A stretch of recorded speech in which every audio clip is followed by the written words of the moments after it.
2 Papa Alpha, runway 25, clear to land. There may be one departure prior. Runway 25, clear to land. 552 Papa Alpha.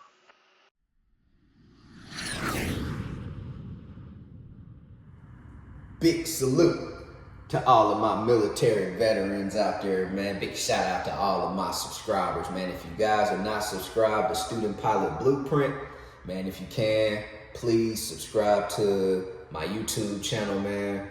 Brand new YouTube channel, Student Pilot Blueprint, where I'm going to give you guys a step-by-step guide on how to get your private pilot license and how to become successful flight students. So today, we're going to be talking about the PPL CHECKRIDE, private pilot license CHECKRIDE. So anyway, I'm just going to give you guys my story on how I passed my CHECKRIDE. I passed it last year, April 1st, 2025. Man, it don't even seem like it was that long ago. It seemed like I just did my CHECKRIDE yesterday. You know, that's how I feel. I'm a brand new pilot and I'm eager to learn. And I'm always, you know, looking for some type of knowledge, some type of additional information, man, on how I could become a better pilot, you know. So I'm still a fresh newbie pilot, man, still learning out here. And the only thing I want to do on my YouTube channel is bring you guys along, you know, the journey with me. And as I go through my journey, you know, I just want to share my experiences with you guys out there, you know, so hopefully I'm able to help you guys out there. So anyway, let's go ahead and roll off into my story. Like I said, back in 2025, April 1st, did my private pilot CHECKRIDE. I can remember doing my mock CHECKRIDE. A mock CHECKRIDE is going to be where the chief flight instructor, it should be your chief flight instructor at the flight school. He's going to go out and fly with you. That chief flight instructor, he's going to be acting like a DPE, you know. So that's how you have to look at that instructor when they take you out on that mock CHECKRIDE. Don't look at them as, you know, just a regular CFI at your school. Look at them, hey, today they're the DPE. And they're not talking to you, they're not telling you anything, they're not telling you how to do the maneuvers, they're just telling you what to do and you execute, you know.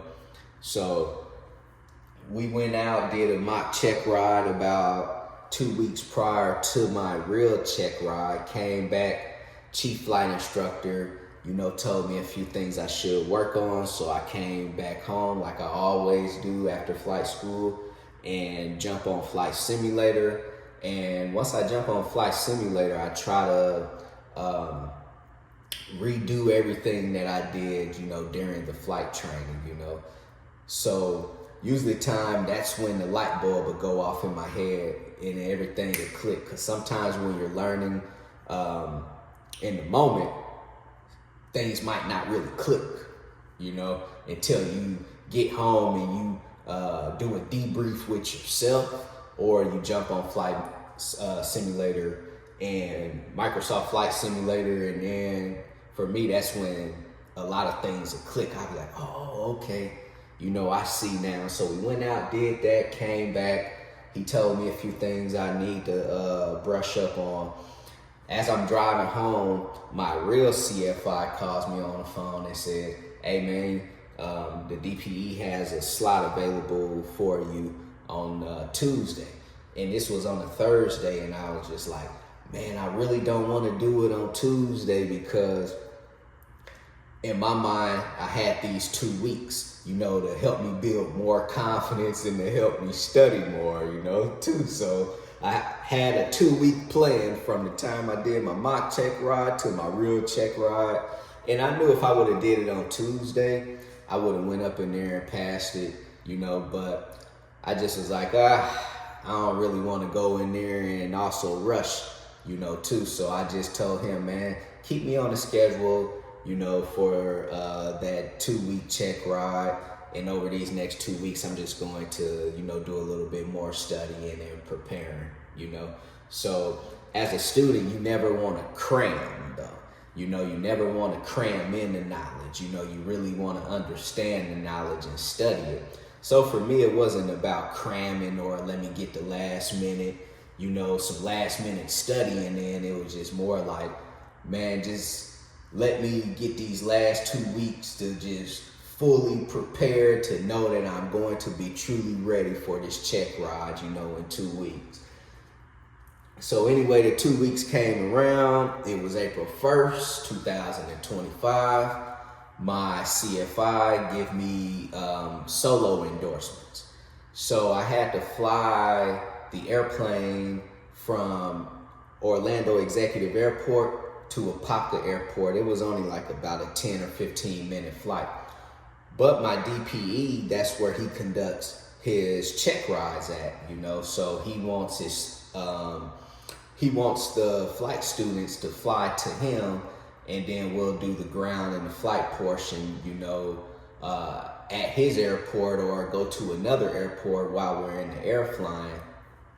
And that gave me an opportunity to kind of build a little bit more confidence, warm up, so my CFI gave me those endorsements. I went out to the airplane, pre-flighted it, took off from Orlando Executive, and when I took off, I did a soft field takeoff because you have to do these maneuvers with the DPE. So that's why I'm telling you guys, I'm glad that, he wanted me to fly to him, because that gave me a chance to warm up. So I was able to do a soft field takeoff, and when I landed at Apopka, I did a short field landing. I landed on my point, and every, thing I did from the beginning to the end of that flight in Apopka, it helped me build confidence, more confidence going into this check ride. And, it was also, gave me an opportunity to warm up, those stick and rudder skills too, that you're going to need for your check ride in as a pilot, right? So I landed at the airport.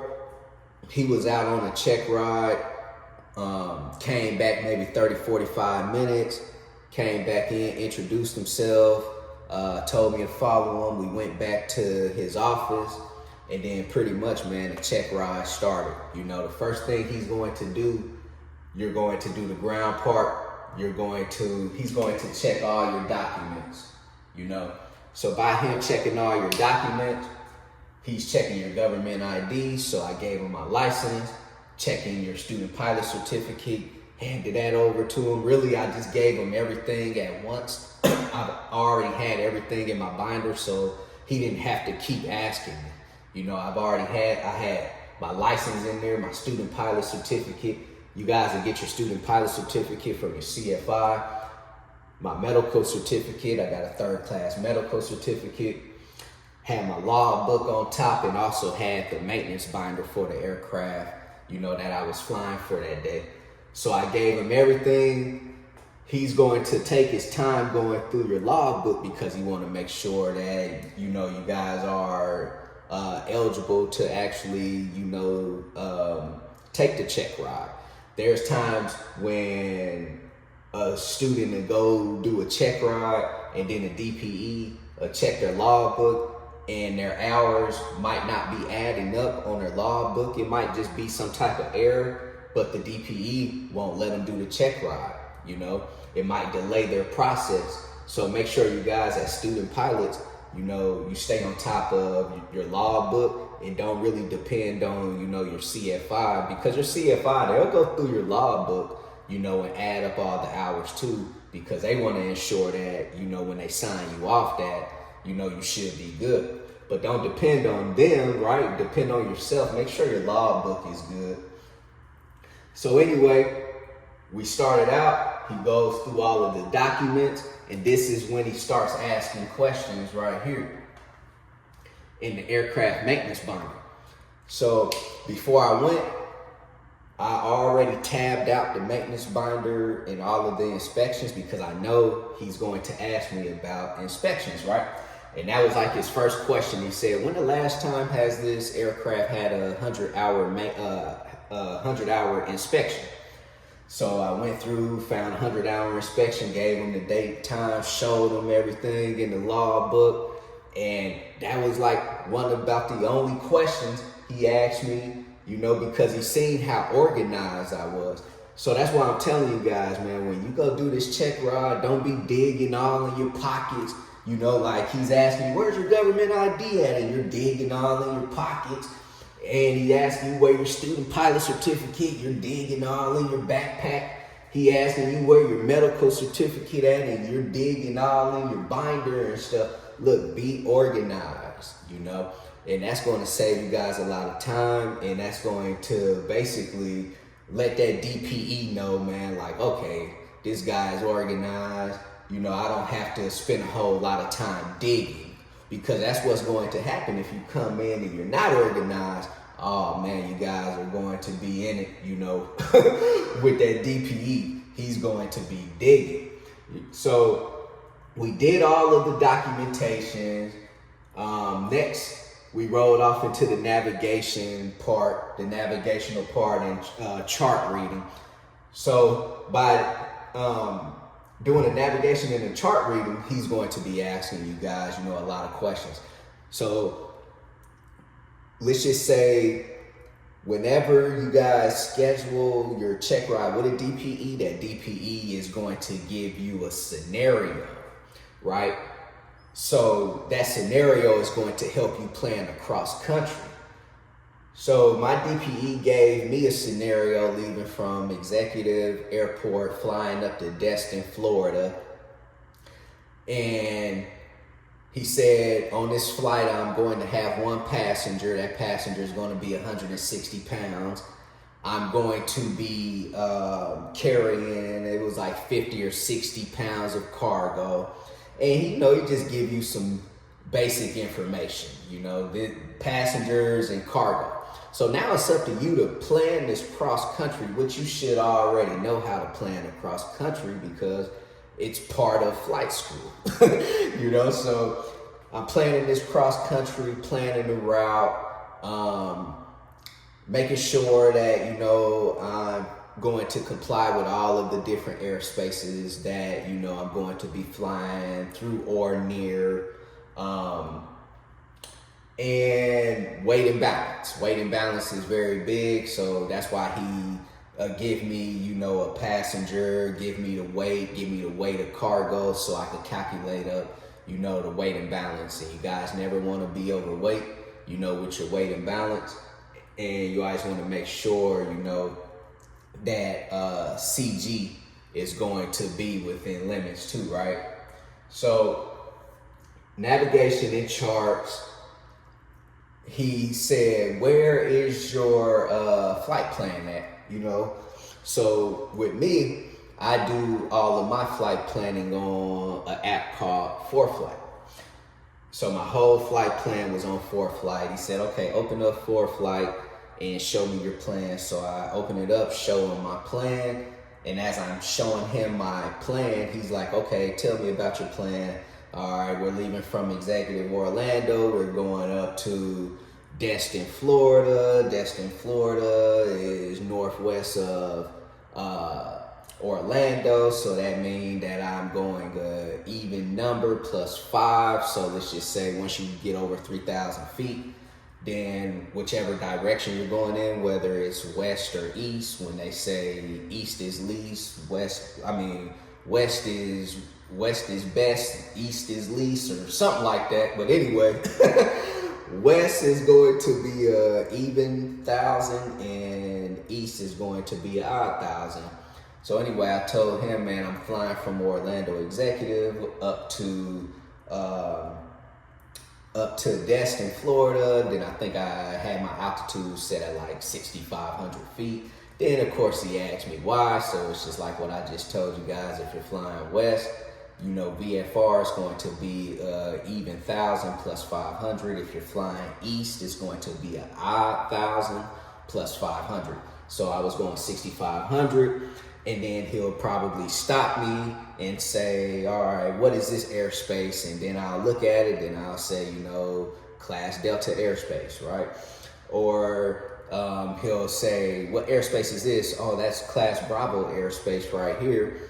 And he'll ask me a question like, can you just go into a class Bravo space? DPEs don't really ask you like a direct type of question. It's just more like of a conversation, you know, in a way, just to make sure that you understand everything. So he'll be like, what do you need to go in that class Bravo? And then I'll say, oh, you need to be actually cleared to enter class Bravo through ATC. You know, so he's just asking all of these different questions about the sectional chart. He might point at something and it might be a flag, and that flag would be, you know, like a waypoint or, you know, something like that. So as long as you guys know how to read your charts, and that's something I do recommend, especially a brand new student pilot, man, just get on ForeFlight, open up those sectional charts, and if you don't understand everything, go to YouTube and just watch a video, you know, or go to your online ground school, which is going to teach you about sectional charts, you know. But the best way I feel that I learned sectional charts was just opening up that ForeFlight and just looking at sectional charts, and sometimes closing my eyes and just pointing at something, and wherever it lands at, you know, I'm trying to describe what's going on at that sectional chart, you know. So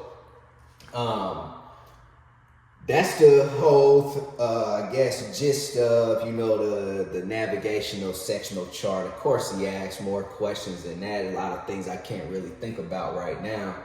And then we moved into systems, you know. So systems is going to be your systems of your aircraft, right? Which is going to be your fuel, your electrical system, and he wants to know that you know about your power plant or your engine, right? So he'll just be asking little questions. All right, tell me about your fuel system, you know? So whatever plane you're flying, whether you're flying a Cessna 172, 150, 152, Piper PA-28, or like a Diamond DA-40 like me, you know, I just described the fuel system, right? You know, so I'll say, Diamond DA-40 has 2 tanks. Left tank is your main tank. Right tank is, you know, your auxiliary transfer tank. You know, 41 gallons overall, 20.5 gallons in each tank. 19.5 gallons, you know, unusable. 19.5 gallons usable, 1 gallon in each tank unusable. So overall, you got 39 gallons of usable fuel, and, you know, 41 total gallons. And if you guys just answer the question like that, you know, he won't really keep digging and asking you. Same thing like with your electrical system and for your engine, you know. So know the systems thoroughly on whatever aircraft, you know, that you're flying at that time. And I'm telling you guys, if you just spit it out once he asks you and say, tell me about the fuel system, tell me about the, you know, electrical system. In the Diamond, it has a 28 volt alternator that powers a 24 volt battery. You know, the Diamond DA-40 has 2 backup 12 volt batteries, and it also has 1 backup, you know, battery, just in case if it's just a total electrical failure and those 2 12 volt backup batteries die, you're going to have 1 backup battery that's going to power your attitude, the backup attitude indicator in the cockpit of the Diamond DA-40, and it's going to also help you power your floodlights. So if you're just spitting it out to them like that, man, I'm telling you guys, systems shouldn't take too long. Overall, the whole check ride on the ground part probably took about an hour and a half. They say about the average is about 2 hours, you know, so just every DPE is going to be different. So anywhere from about an hour to 2 hours, you know, he's just going to be asking you questions. So once he was done with the ground part, he said, okay, you ready to fly? You know, so he was like, go ahead and go outside and start pre-flighting the airplane. So now we're moving off into the flight part. So I went outside, I started the pre-flight, and You know, I'm almost done with the pre-flight. He's just now walking out. I was thinking he was just gonna be out, you know, looking at me and breathing all down my shoulders. But, you know, he came out and just kind of stood back a little bit and never really made eye contact with me. But I know that he was, you know, using his peripheral vision to make sure that, you know, I was doing everything I needed to do. And I told him, I said, hey, pre-flight, you know, it's complete. And remember, when you guys are doing these check rides, hey, don't talk so much either. You know, just only talk enough to answer the question. You know, never really be asking him nothing. It's like the only question it seemed like I asked him was if he wanted to check his brakes on his side when we pulled out. And that was about it. The whole check ride, I wasn't asking him any questions or nothing like that, you know. And when he's asking me questions, I'm just coming back as direct as I can, and not trying to really talk too much and do too much overthinking, you know, too. But anyway, you know, we jumped in the cockpit. Started everything up. We pulled out. I asked him if he wanted to check brakes, and I believe he might have tapped on the brakes and checked his side. I can't fully remember if he did or not. But anyway, I taxied to the runway, and while I was taxiing, he said, "Okay, go ahead and do a soft field takeoff." You know, so that now, you know, man, I'm nervous. But I'm excited because it's like I'm 50% done. You know I passed the ground. I know I did. You know, he didn't come out and say, oh, you passed the ground, let's move on to the flight part. He just was like, hey, you ready for the flight part? I already knew I crushed the ground. You know, I've been studying for that part. So I pull out, and it's funny because he said do a soft field takeoff. I'm telling you guys, that's what I did when I left executive going to Apaka. I did a soft field takeoff, you know, so I was already confident, you know, stick all the way back, man, taxiing on to the runway, doing my soft field takeoff. And soft field takeoff, I know that was good. You know, I didn't see him doing nothing crazy or say he never said nothing to me. So I was like, okay, I think I'm doing good. Soft field takeoff. And then he told me the direction, you know, to go. And I start heading the direction he wanted me to fly. In the heading he wanted me to fly on. And we got off and he said, okay, do slow flight. So I got off in the slow flight. Slow flight was good. He said, recover. Now he wanted me to do steep turns. He said, go ahead and do a steep turn to the left. Steep turn to the left. Came back, he said, do a steep turn to the right. Steep turn to the right. All right, he never said nothing, you know, and I know I was within the limits, you know, of my steep turns. And usually the time if the DPE is not saying too much, you know, just keep doing what you're doing. More than likely you're doing what you need to be doing, because the DPE is not there to, you know, talk your ear off. He's just going to give you basically the command, and you just have to execute the maneuver. And I guarantee you, if you really messed up that maneuver, he's going to let you know instantly. So steep turn to the left, steep turn to the right. We already did slow flight. I've already did a soft field landing. He said do a power on stall, do a power off stall, did those stalls. He told me to go ahead and turn around the point. I picked a reference point, turned around it, and we're not too far from an airport called Leesburg. So we flew. He said, go ahead and navigate us to Leesburg, and we're going to do a couple of landings over at Leesburg. So right when we went in, he told me to do a soft field landing. So bam, come in, soft field landing, kept that nose up all the way until that nose dropped. Then he said, go ahead and so we did a soft field landing, but a touch and go. So I took back off, came back in the pattern. he said do a short field landing. Came back in, did the short field landing, picked my point. He said, where's your point? Where are you gonna land at? I said, I'm gonna land right on 1,000 footers. Came in, bam, land right on 1,000 footers. And then this time we did a full stop taxi back.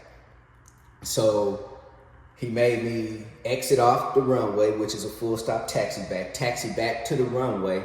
And then from there, I did a short field takeoff. So now I knocked out my soft field takeoff, soft field landing. Now I'm knocking out the short field takeoff, and I've already did a short field landing. So after that short field takeoff, he said, all right, let's head back to Apopka. So we went back to Apopka, and as we're landing, he said, pick a point and, you know, land on that point again. You know, so I picked a point and landed on that point, which was probably one of the center line stripes. Can't remember at the time, but whatever that point was, I landed on that point. And I could remember coming in and he was like, well, unfortunately, you know, I have to, you know, reschedule you, and you didn't pass your check ride today, because he was saying the way that I entered the pattern coming back into Apopka, and in my mind, I was like, no, I think I entered the pattern the right way, right? At the 45, coming in on the downwind, I think I entered the pattern the right way, but I didn't say it to him, because instantly he was like, nah, April Fools, you know, you passed your check ride. And like I'm telling you guys, man, it was April 1st. I haven't played an April Fool's check ride on anybody probably since elementary school or middle school, so I don't even think about April Fool's Day on April 1st. But he was like, April Fool's, you know, you passed. And man, it just was, you know, it's like a feeling I can't even explain.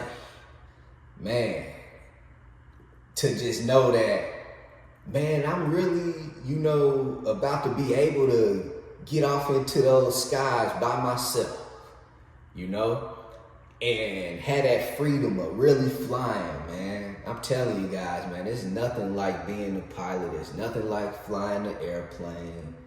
And we came back into the FBO where his office was, and, you know, he did everything instantly, pretty much printed off my temporary private pilot, you know, certificate that, you know, they give you before you actually get the little card part. And man, you know, he just told me congratulations, and from there I didn't need any type of CFI endorsements or nothing to fly back to executive. You know, I flew to Apopka as a student pilot, and I flew back to executive as a private pilot, you know, so that was pretty awesome, man. But for you guys out here, you know, if you're just now starting, you know, man, just keep studying, keep learning as much as you can. Never get discouraged, because there's going to be times where you feel like you can't get something. Because I'm telling you, man, if becoming a pilot was easy, everyone would do it, right? Everyone would be a pilot, man. That's how I feel about doctors and pilots. You know, if everybody, if it was easy to become a doctor, everyone would be a doctor, right? It's the same thing as being a pilot, man. So this was pretty much my quick little story on how I passed my private pilot, you know, check ride, man. Hopefully this video was able to give you guys some type of insight, and potentially, man, give you guys some type of, you know, quick pointers too. You know, make sure that you're practicing your flight maneuvers. You know, that's very important. Those steep turns, left and right, power on, power off stalls, going around turns, S-turns, slow flights, emergency. Oh, I forgot about that. We did do an emergency procedure too. So I wasn't even looking back here. So we did the pre-flight, soft field, short field landing, slow flight, steep turns, power on, power off stalls, turns around the point, and emergency procedures. You know, so emergency procedures is very important. And just remember this, your A, B, C, D, E. So whenever it's time, so let's just say your DPE say, all right, engines out, you know, we're pulling the power back. First thing you want to do, bring your airspeed to glide. On the Diamond DA40 airspeed, the glide airspeed is 88. So the first thing I want to do is basically pitch for 88. B is best place to land. The good thing about the Diamond DA40, it has the G1000, it has this button called the nearest button, and that nearest button is going to show you all the nearest airports. So you can see if you're going to be within glide distance from a nearest airport. So you're looking for the nearest airport. If you can't find the nearest airport, you got to find the best place to land, which would be, you know, hopefully like in the big field somewhere. C, you're running through your checklist if you have enough altitude. D is you're going to declare an emergency, 121.5, and you're going to squawk 7700 for an emergency. E, you're going to basically execute the plan and evacuate, turn on your ELT. You know, so that's what we call the A, B, C, D, E's for emergency procedures out there. So man, back to basically the conclusion of this video, man. You know, this was my PPL check ride experience. And if you guys have any questions out there, man, feel free to send me an email at studentpilotblueprint@gmail.com. And I'll see you guys on the next video, man. And in the meantime, for you student pilots out there and current pilots, man, fly smart and stay sharp. Crew check 614 on the RNAV runway 25. Crew check 614, Orlando exec tower, runway 25, clear to land, 1210 at 7. 25, clear to land, crew check 614.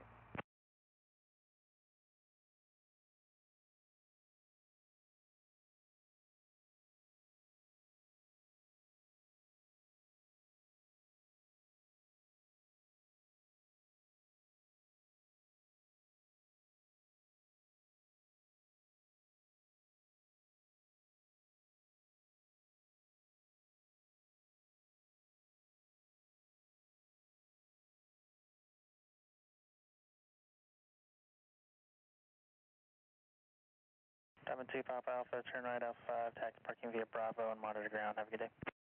Alpha 5, and I'll park via Bravo over the ground.